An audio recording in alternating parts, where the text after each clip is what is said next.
Juba väga pikka aega on olnud kakao hind maailmaturul väga-väga kallis ja see tähendab seda, et magusasõpradel on olnud väga-väga palju vaja endal seda rahakotti kergitada, et üleüldse kommi, šokolaadi või midagi magusat osta. Inimesed on väga teadlikud, nad väga märkavad, kui hinnad on muutunud ja siis on leidnud endale asendustooted. Näiteks kui šokolaadi tarbimine on vähenenud, siis küpsiste kategooria on tõusus, et on leidnud endale alternatiivid teiste toodete seas ja ka soolased snäkke on hakatud rohkem ostma šokolaadi asemel, siis me ise näeme seda. Seda on eelnevalt ka näha olnud, et need tootegrupid, kus hinnatõus on oluliselt suurem võrreldes keskmisega, siis seal need müügimahud langevad. Juba eelmisel aastal tuli rääkida sellest, et šokolaadi hind on nii krõbe, et varsti ei saa seda endale enam lubadagi.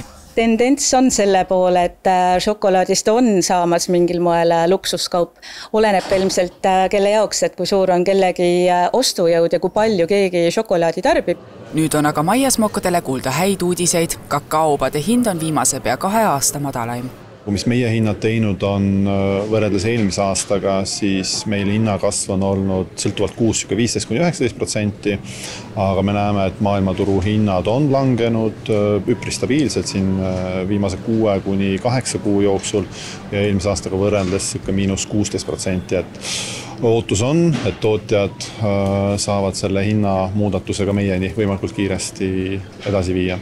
Millest üldse sõltub kakaoa hind? Põhiliselt sellest, kui hea on saak. Kakaoobasid kasvatatakse vaid vähestes riikides, sest tingimused on selleks sobivaimad ekvaatori lähedal. Põhiliselt tulevad kakaoad kas Elevandiluu rannikult või Ghanast. Sealsed istandused on aga vanad ning kakaoobade kasvatamiseks on klimaatiliselt viimasel ajal aina ebasoodsamad tingimused. Kakaobade saaki korjatakse 2 korda aastas ja see tähendab ka seda, et need hinnakalkulatsioonid tehakse ju tegelikult juba pool aastat ette. Mis tähendab seda, et kui praegu on hind madal, siis see ei pruugi kohe tähendada seda, et tõepoolest poelettidel ka koheselt šokolaadi hinnad niimoodi väiksemaks lähevad. Kui palju aga mõjutavad hinnamuutused inimeste ostukäitumist? Erinevalt näiteks šokolaadist kohvi tarbimine ei ole niivõrd palju vähenenud, et koguliselt on vaid 5% vähenenud. Ehk siin me näeme, et inimesed ostavad kampaaniatooteid, et circa 70% ostetakse kampaaniahinnaga tooteid, ostetakse oma lemmikbrändi, uusi asju ei katsetata, ostetakse oma lemmiktoodet kampaania ajal ja siis suurtemates kogustes varru. Statistikaameti andmetel on viimase aastaga šokolaadi hind tõusnud üle 36%. Teine murelaps turul on kohviuba. Ka siin on maailmaturu hinnad kõrged. Statistikaameti numbrid näitavad, et kohvi hind on tõusnud aastaga ligi 30%. Sellist 500 grammi kampaania hinda 3–3,5 euro peale me ei näe kindlasti enam arvates mitte kunagi. See tähendab, milline siis nii-öelda soodne kampaania hind praegu kohvil on? Ta jääb sinna 7 euro kanti 500 grammise jahvatatud kohvi osas. Väga palju toorkohvi hinda määrab ka tegelikult saagikus Brasiilias, et Brasiilia on ikkagi kõige suurem kohvikasvatusmaa, sealt tuleb üle 1/3 toorkohvist ja prognoosid nüüd järgmise aasta kohvisaagiks on suhteliselt head, mis tähendab, et kohvi siis saadavus peaks nagu paranema ja loogika ütleb, et siis ka see hind võiks nagu allapoole tulla.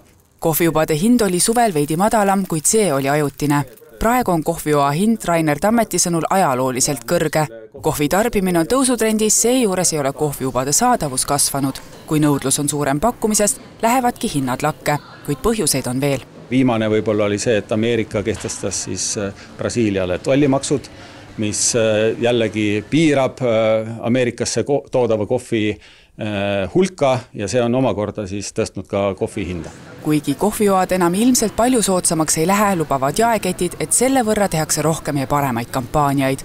Kakaobade tulevikku vaadates on lootust, et kuigi sel aastal jõuludeks veel soodsamalt maiustusi ei saa, siis uuel aastal võiks šokolaadi hind siiski rahakotile sõbralikumaks saada.